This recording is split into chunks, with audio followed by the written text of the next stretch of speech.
بسم الله الرحمن الرحيم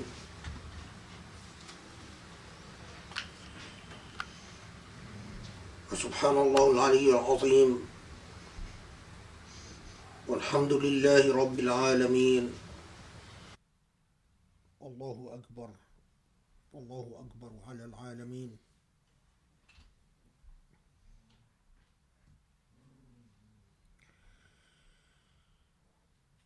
الحمد لله على نعمه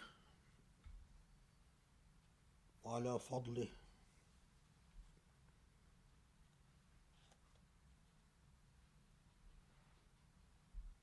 الله أكبر على كل من طغى وتجبر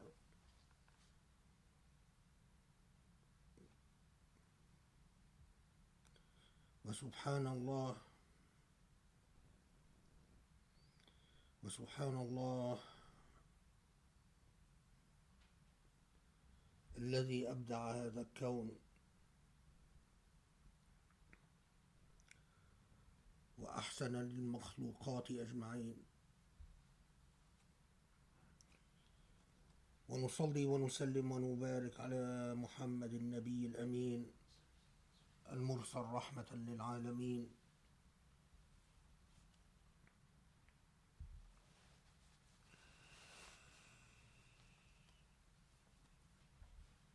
We start in the name of Allah, the grantor of all blessings, the first and the last, the one and only.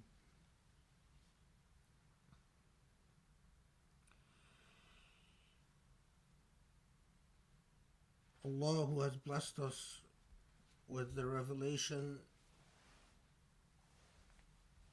that remains as a living prophet among us. The revelation that speaks to us through the ages,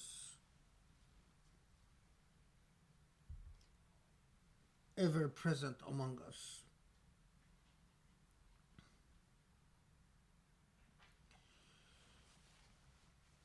And in exceptional days like this,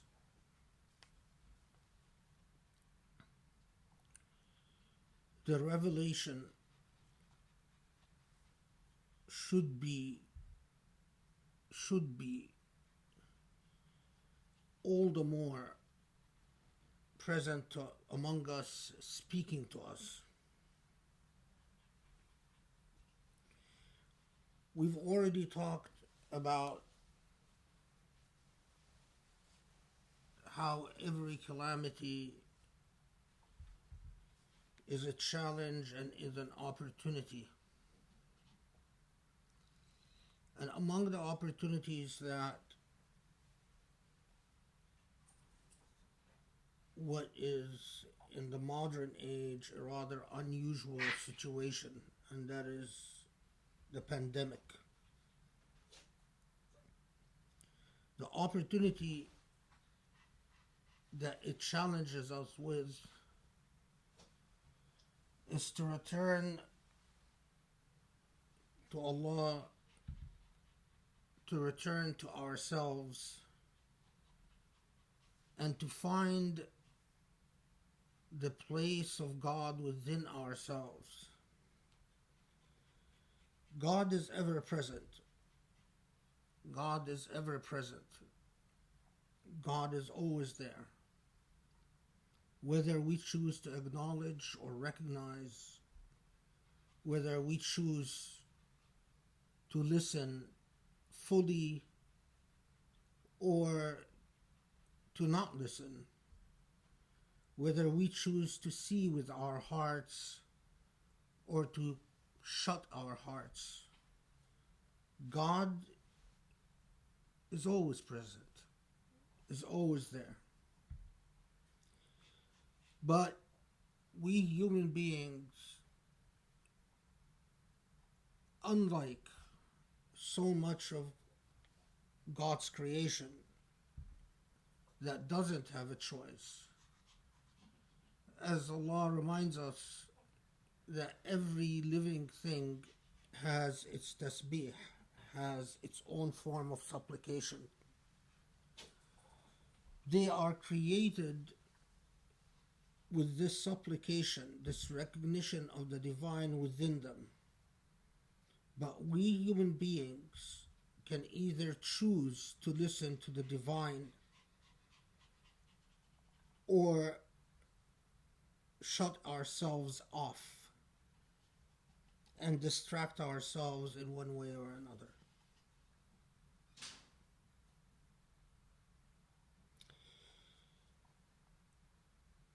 We've already spoken about how in exceptional circumstance Allah reminds us repeatedly that Allah will send ba'sa and dara, hardship and harm, لعلكم ترجعون or لعلكم تتضرعون.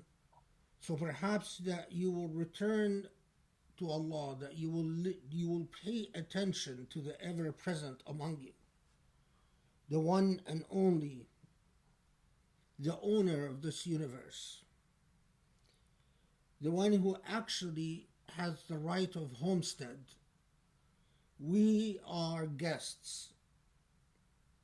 We exist as guests in a universe that already has an owner. It is not there for us to dominate, because dominion already belongs to the divine. It is not there for us to fight over sovereignty, because sovereignty already belongs to the divine. We are but guests in this entire universe. But we can choose to be ethical guests, moral guests, recognizing our status and discharging the obligations that a guest owes. Or we can choose to ignore these rights and to ignore or otherwise violate the obligations and the duties that we owe to the host, Allah subhanahu wa ta'ala.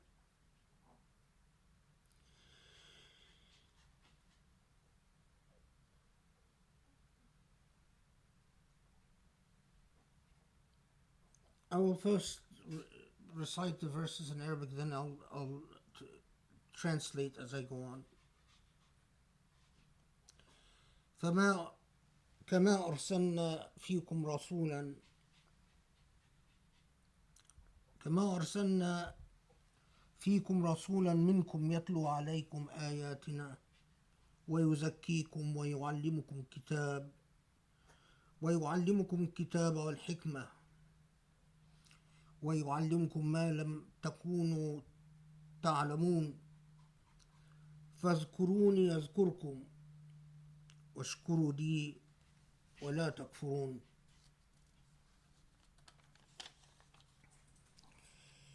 يا أيها الذين آمنوا استعينوا بالصبر والصلاة إن الله مع الصابرين ولا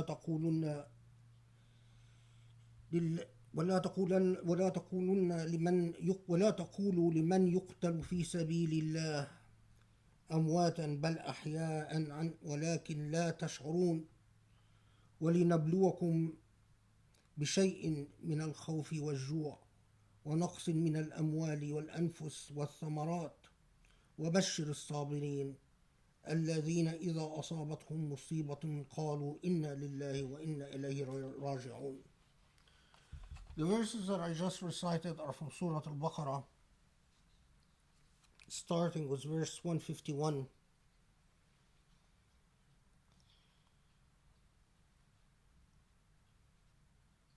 Allah reminds us that of our core belief as Muslims and a core dynamic by which we deal with every challenge and every hardship in our existence. Allah reminds us by saying, as we have sent a messenger to you, the messenger, Prophet Muhammad ﷺ,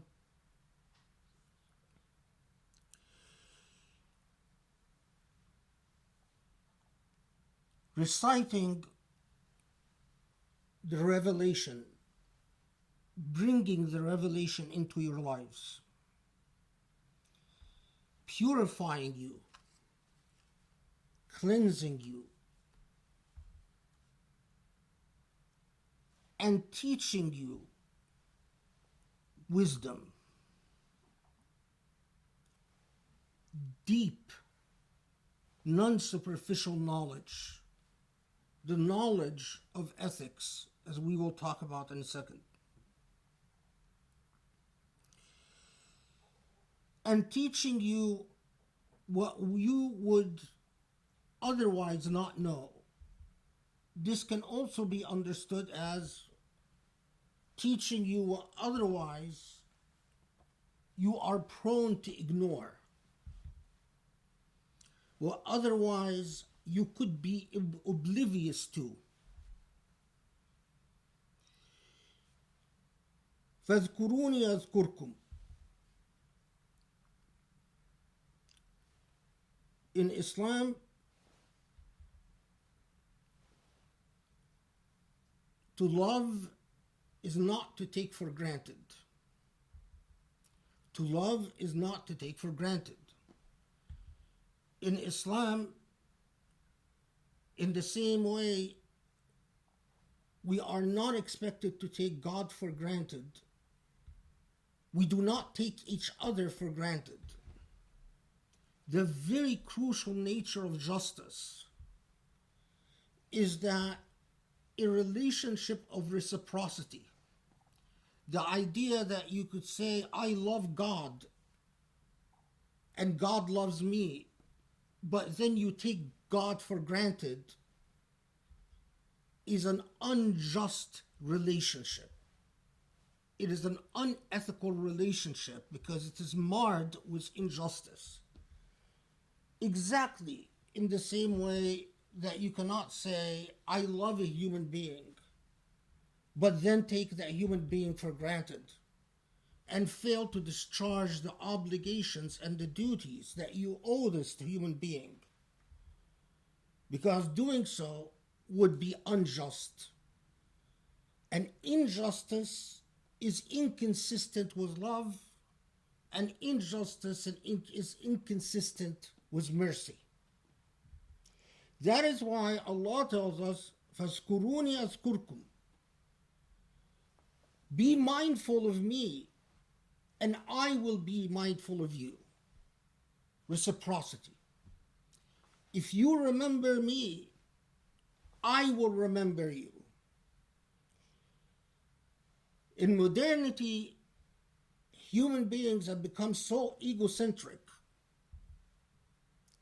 so selfish and self-centered, to the extent that they created a God that loves them regardless of what they do and how they do it. They invented a God who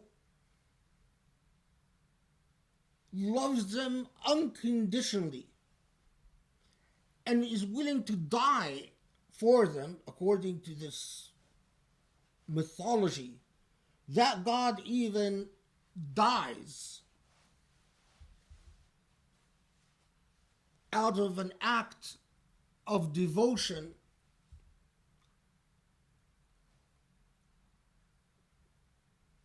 requiring nothing that follows from this love other than mere belief and recognition. Unethical love is not a beautiful thing. Unethical love is an ugly thing. It is unethical. An unethical love doesn't know the relationship of reciprocity. And that is why Allah reminds us, remember me so I, in turn, will remember you.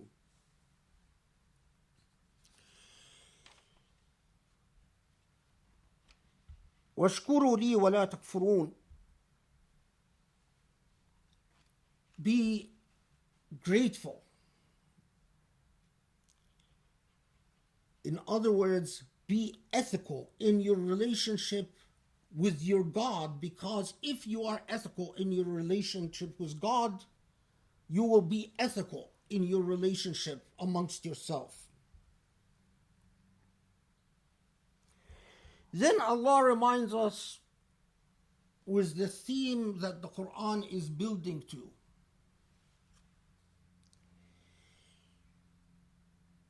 As you confront hardship, as you confront the challenges of life that might tempt you to doubt your relationship with Allah, واستعينوا بالصبر والصلاة.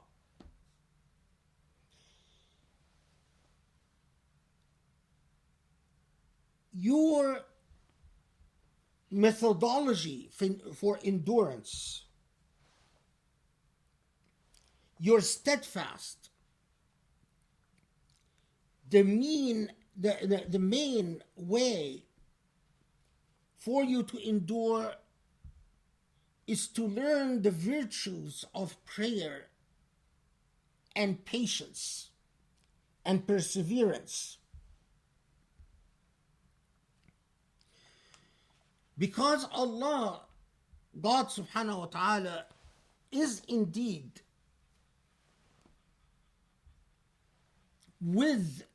in support of, constantly persevering with those that realize the virtue of patience and endurance and persevere with patience and endurance.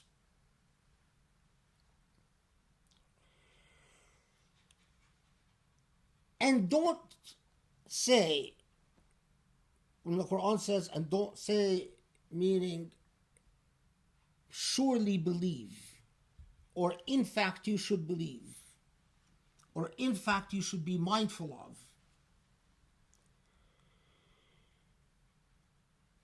Be mindful of the fact that those who die in Allah's cause, those who die in a relationship of jihad with Allah, those who are persevering with Allah, Allah already told us that Allah is with the sabirin, with those who persevere.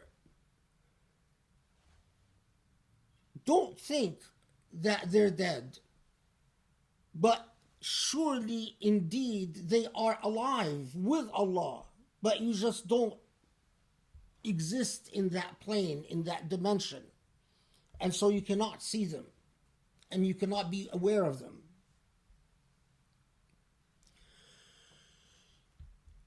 And then certainly Allah reminds us, we will test you, we will send to you fear, hunger, and loss of wealth. وَبَشِّرِ الصَّابِرِينَ. We will test you with fear and hunger and loss of wealth, but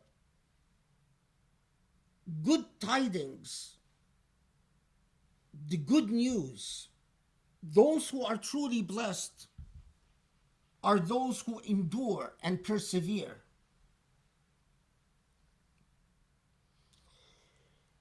And then the ultimate conclusion that should become like a constitutional principle for our existence, or one of the main constitutional principles for our existence.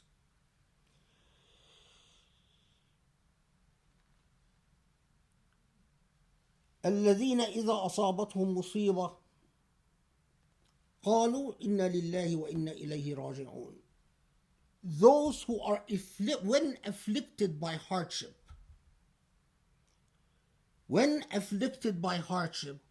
they say, we belong, and truly to God we will return.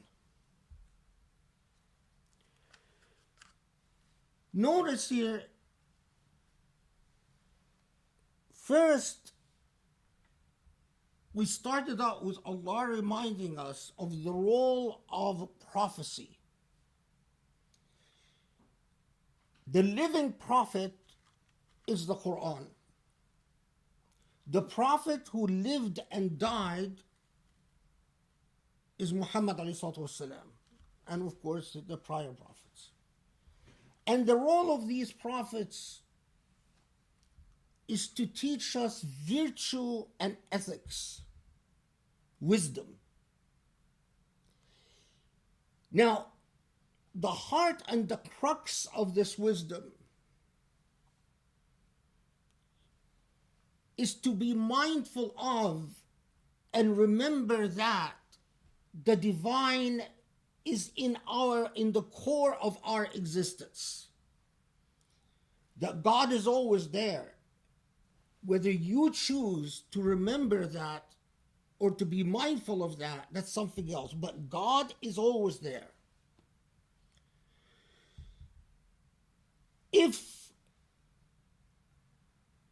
you wish to recognize the role of the divine in your existence, that your consciousness is not yours, as the Quran tells those who doubt that consciousness really belongs to God, the Quran challenges them more than once and say, well, if you're really honest about and sincere about what you say you believe, then pray for death, hope for death.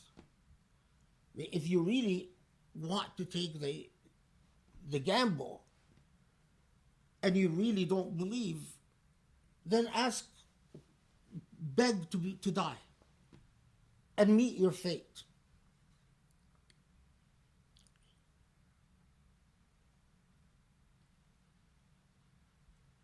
The path to God is prayer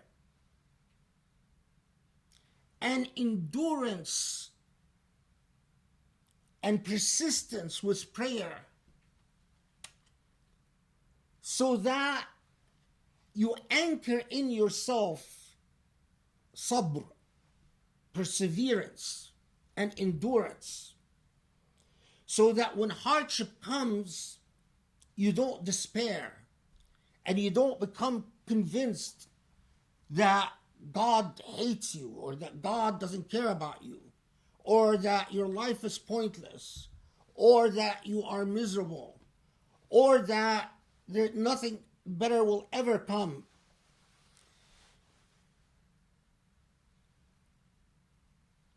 Now, the verses do not think those who died in the path of God was obviously revealed on the occasion of the battles after the Hijrah, after the Prophet ﷺ migrated from Mecca to Medina. And it's talking about martyrs, that those who died in battle are not truly dead, that they're alive with God. However, in my opinion, there is no reason to limit the mercy of God, because as the verses themselves make clear,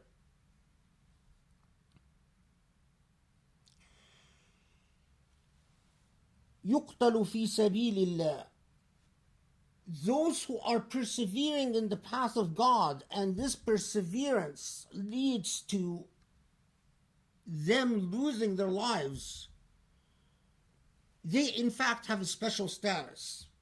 And we know from what the Prophet ﷺ taught that there are many different forms of shahada and very many different status within shahada, martyrhood.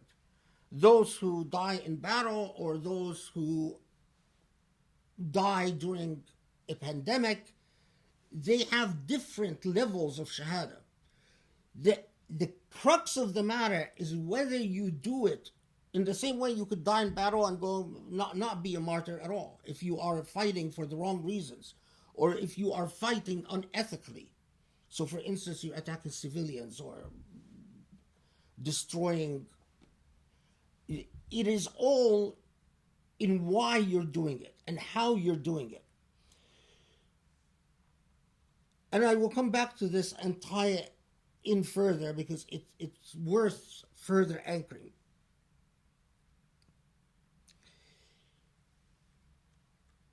And that God, in fact, will send hardship during your lifetime on this earth. And again, the biggest challenge and the crux of the matter is how you confront this hardship. Are you among those who persevere and endure, or among those who despair and fall apart? Now, let's pause here for a second and expand upon the notion of those who persevere and endure. When we say persevere and endure, as-sabirin, what does that really mean? Is it that every time something bad happens to you, you say, Inna lillahi wa inna ilayhi raji'un, or to God verily, to God we will return? I'll tell you, there are a lot of horrible, miserable human beings, awful human beings, that do every immoral thing. Every time something bad happens to them, the first thing they do is say, Inna lillahi wa inna ilayhi raji'un. To God we will return. There are a lot of human beings who are not bad, but are cowardly. That statement, Inna lillahi wa inna ilayhi raji'un, has become a form of evading responsibility and moral cowardliness. So they will sit apathetically, passively, watch all types of injustice happen, and every time something bad happens, the first thing they do is mutter, Inna lillahi wa inna ilayhi raji'un. To God we will return.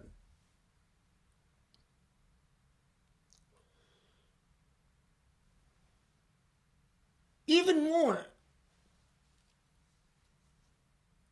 there are people who use this statement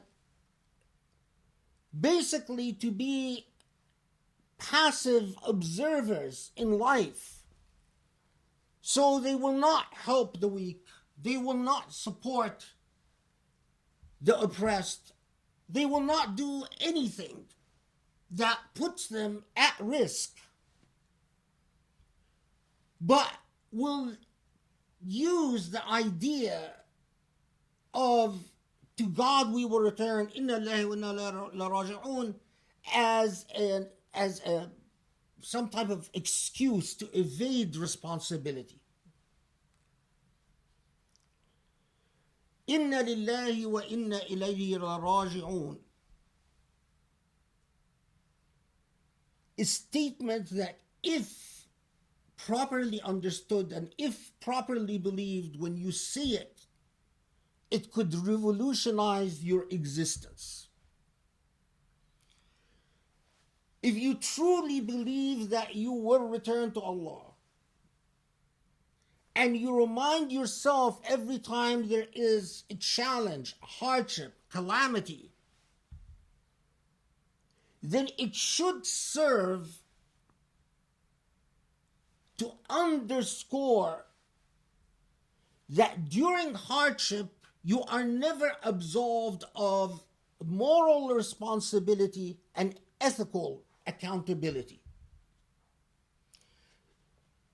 Again, what hardship does, the first thing it does is to challenge us with the illusion of exceptionalism and excuse.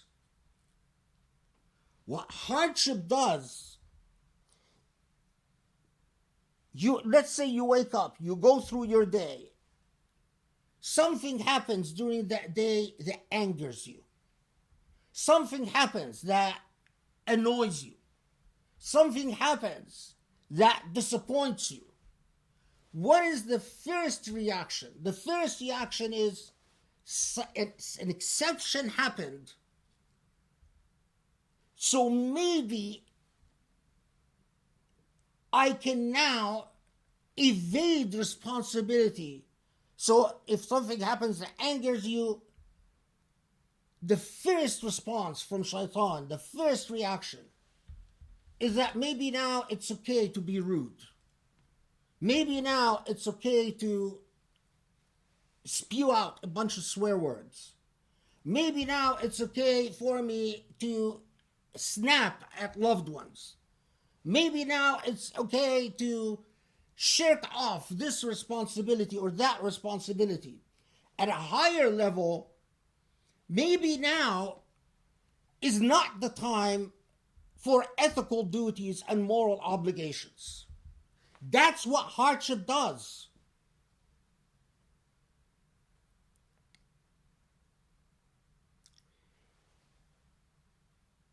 Look at the nature of ethics and morality, and in fact Sharia. When everything is going well, it is very easy to say that we have an ethical order, a moral order, whatever it is. When does it really matter? When does it really matter? It matters when there is hardship and difficulty, not when everything is going smoothly. So when there's war, at an extreme level, you find people who might have lived as good Muslims suddenly think, oh, it's okay to kill a fellow Muslim. Oh, it's okay to kill a civilian. Oh, it's okay to kill children. It's okay to, like those who bomb civilians in Syria, or those who bomb civilians in Yemen, or those who bomb civilians in Libya. Otherwise, they could be people who pray and fast. But when war happened, the exception, they started thinking, well, maybe it's okay. Maybe there's an exception. The soldier who lives otherwise, person that prays 5 times a day and fasts Ramadan, but in an instant, when ordered by his commander, could beat someone to a pulp, relies on the logic of exception, not the rule.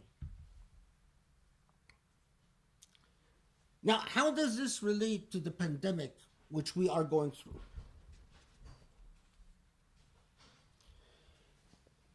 The most important thing about this pandemic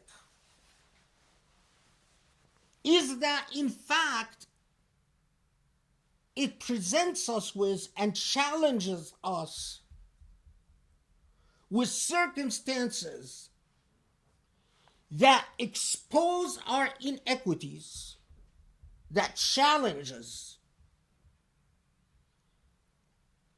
our own inequities, that challenges us to think about the role of the divine within. And as importantly,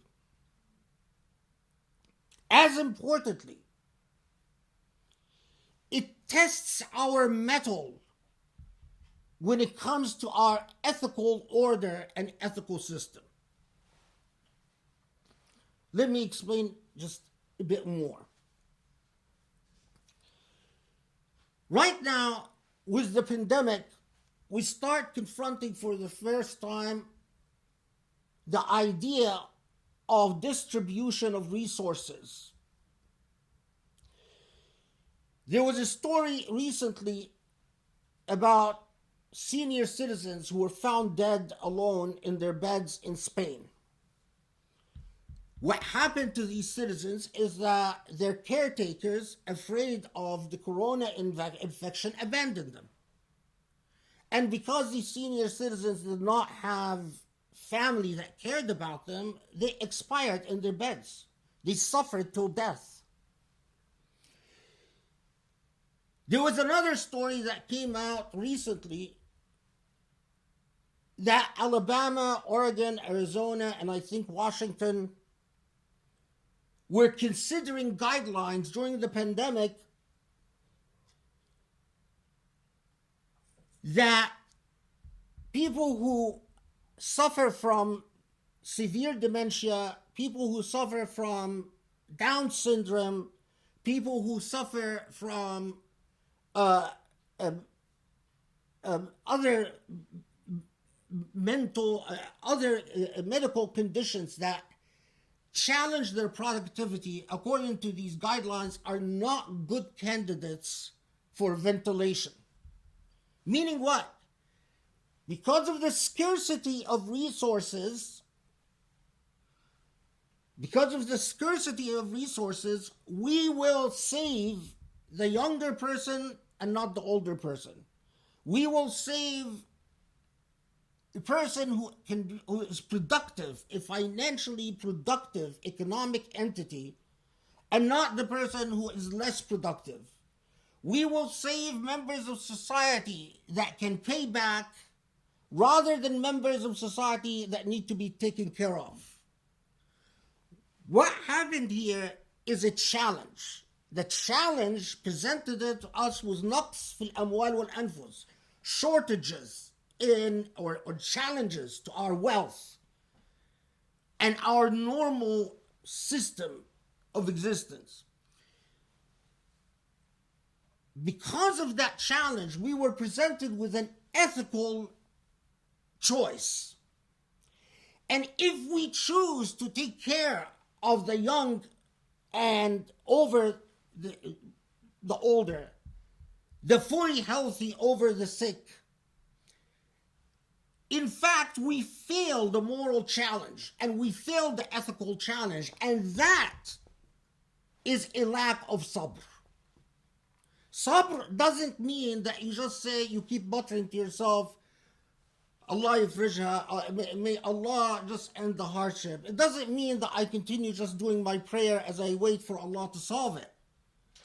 True sabr is to persevere with the ethical choice, to persevere in a moral and ethical fashion when confronted with hardship.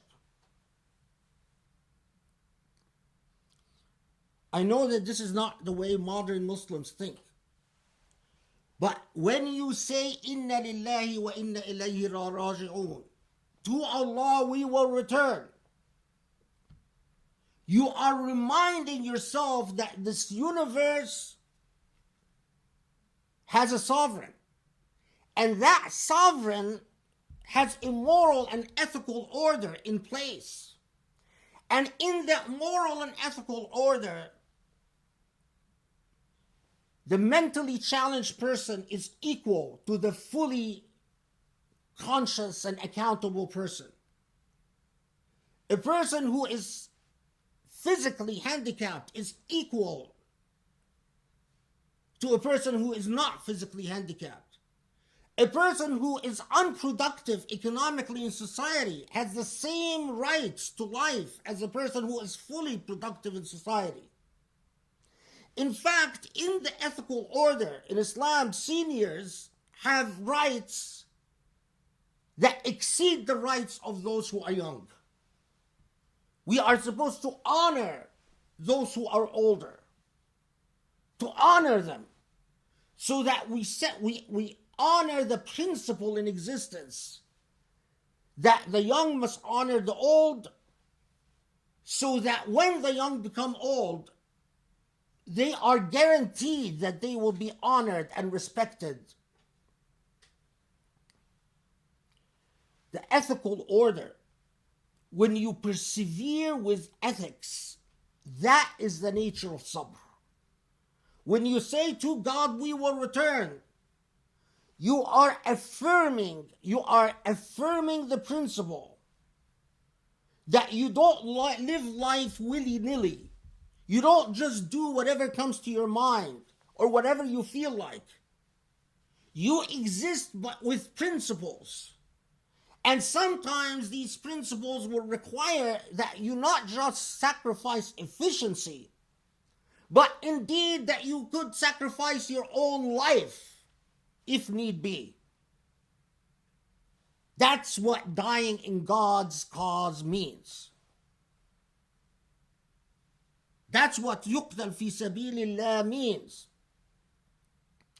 You persevere with ethical choices to the point that you might have to sacrifice your own life. You can't use your own life as an excuse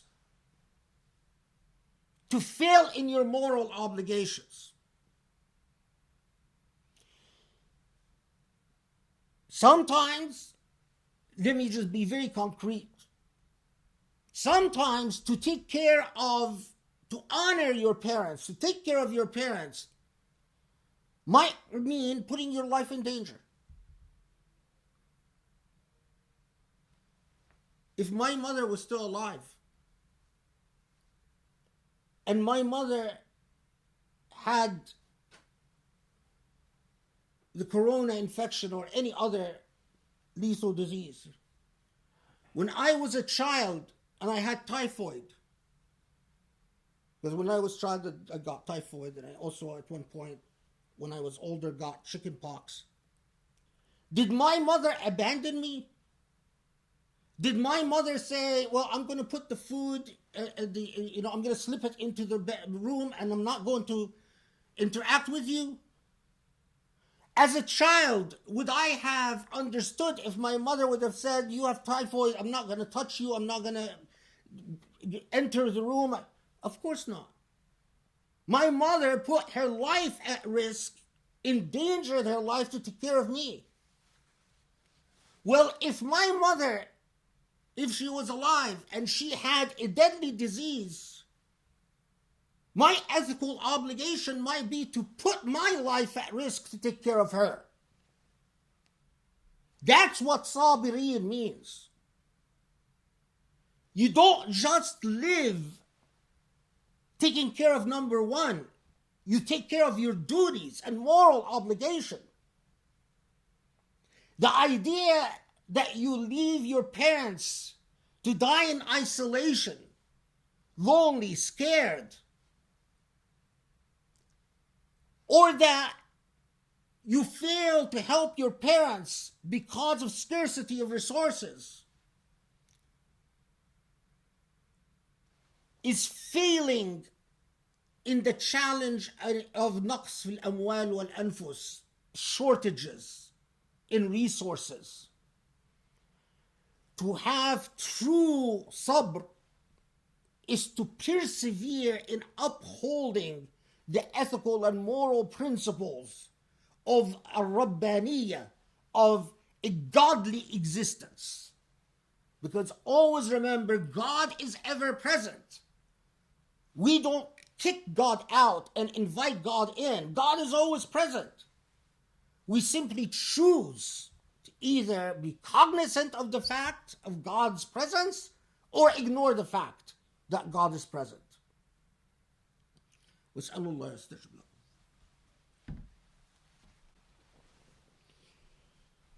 بسم الله الرحمن الرحيم والحمد لله رب العالمين وسبحان الله سبحان الله والله أكبر العلي العظيم ونصلي ونسلم ونبارك على محمد النبي الأمين.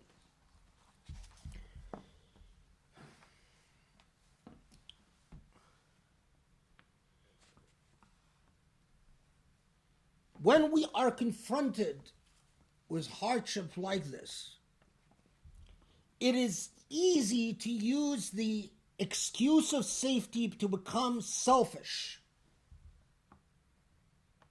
To become selfish.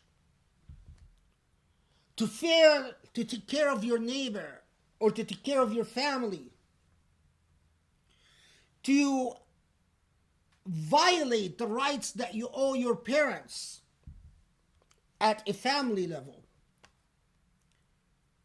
But at a social level and a societal level, it is a huge moral failure to fail to take care of our senior citizens, or to fail to take care of those who are handicapped in one form or another. In fact, it is a moral failure to live in a country or in a society that spends billions of dollars on military hardware and the ability to conquer and invade, but then fail to build enough medical supplies to save the lives of people. That is not a political issue or a policy choice. That's a moral failure. That is not consistent with Inna lillahi wa inna ilayhi raji'un. To God we will return. Because when you do return, God will ask you, what did you do about the fact that 1,000 people died in that day because there were no ventilators or whatever other medical supplies are necessary?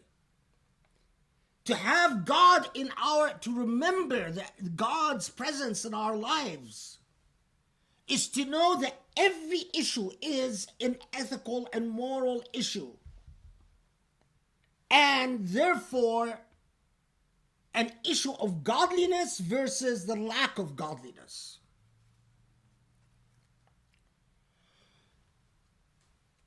In non-Muslim societies,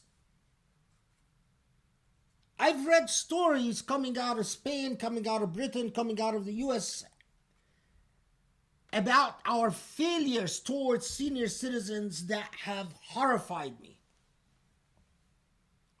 And that made me think, truly, inna lillahi wa inna ilayhi raji'un, because Allah, none of this pleases Allah. When Allah teaches us from the 10 Commandments, from the time of Adam to the time of Noah, to Ibrahim alayhi salam, to Nuh alayhi salam, to Adam alayhi salam, to all the prophets, to honor those who are older than us. And then when we are met with challenges, we fail them and allow them to suffer and die. Similarly, Allah presents you with hardship. Is this hardship going to make you a better person with your family or a worse person? I've seen stories. I just heard a friend had someone spit on her.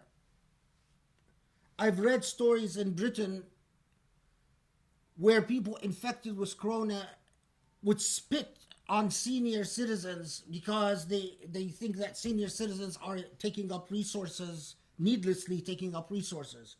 I saw videos in China where people infected with corona put their saliva over the buttons in an elevator in hope of infecting of others. I've read stories about people spitting on cops or military, hoping to infect them. Any of this conduct consistent with Inna lillahi wa inna ilayhi raji'un, to God we will return? But take the other side. so that we are honest and truthful. In a lot of Muslim countries, when confronted with shortages, they have a different logic. Resources go to the elite first, to the rich first, before anyone else. Scarce resources in a country like Egypt goes to the military to take care of military and let the civilians die. Tons of civilians are dying from corona, but if you're military, you get first class care. Same thing in Syria. In other countries, it is only the wealthiest class in society that gets adequate care, and the poor are ignored. The Prophet ﷺ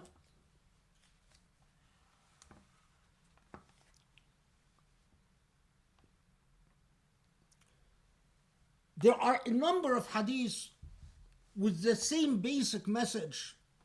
The Prophet ﷺ saying, ابغوني ضعفائكم إنما ترزقون وتنصرون بضعفائكم. Give me, meaning honor me with, or put ahead, put forward the weakest among you in society. Because, in fact, the blessings that you attain from Allah in society, it is not because of those who are wealthy and powerful, but because of those who are weak. In other words, when Allah gives a society blessings, Allah does so for the weak, not for the powerful and rich.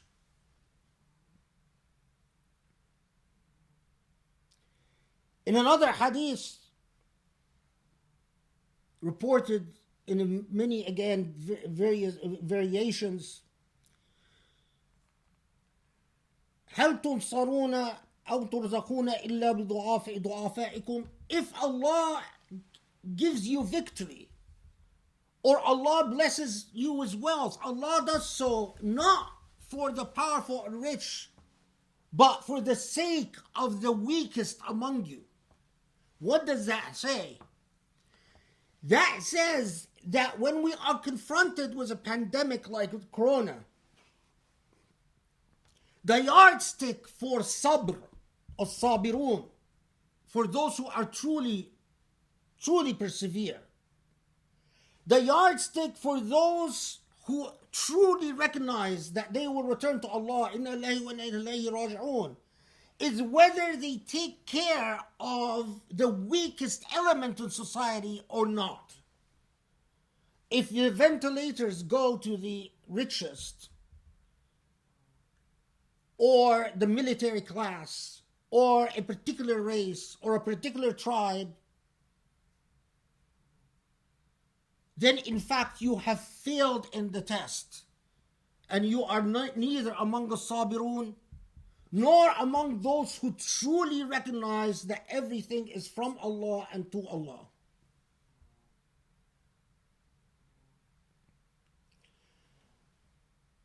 تنصرون بضعفائكم. Allah gives victory, success, is not for the sake of the wealthy and powerful. It is for the sake of the poor and disempowered.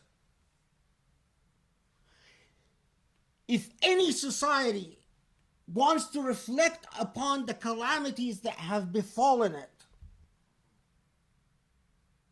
and wants to reflect upon how to go back to Allah when confronted with hardship and disasters, then it should reflect upon the status of the weakest in society, whether they be senior citizens or physically disabled or the impoverished, Allah responds and hears the disempowered and dispossessed and responds to them before responding to anyone who is among the rich and powerful.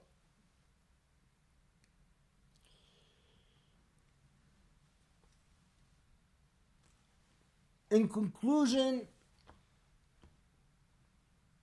we Muslims cannot keep simply spewing out Inna lillahi wa inna ilayhi raji'un. Every time something bad happens to a Muslim, he says Inna lillahi wa inna ilayhi raji'un. Oh, to Allah we will return.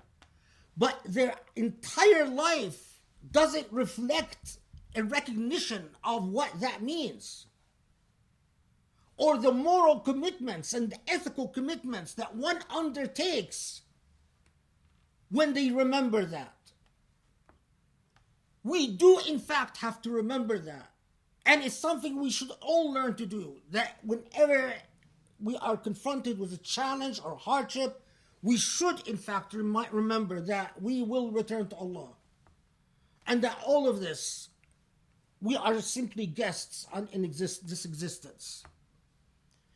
But we should not just utter it, but we should fully realize all that follows from it. When I say Inna lillahi wa inna ilayhi raji'un, to Allah we will return, I am also committing myself to stand by the disempowered, to stand by principle, to support justice, to rebel against oppression and despotism. I am committing myself to a moral and ethical existence. اللهم اهدنا اللهم اصلح حالنا واعف عنا واغفر لنا وارحمنا اللهم انصر الإسلام واهد المسلمين يا رب العالمين. Allah, forgive our sins, grant us guidance and the righteous path and true wisdom, so that we will fully understand the meaning of returning to you. Allah, grant us patience and perseverance and bless our path with beauty and light. Ya Rabbal Alameen. Inna Allah ya'muru bil 'adli wal ihsani wa ita'i dhil qurba wa yanha 'anil fahsha'i wal munkari wal baghi ya'idukum la'allakum tadhakkarun. Aqim as-salat.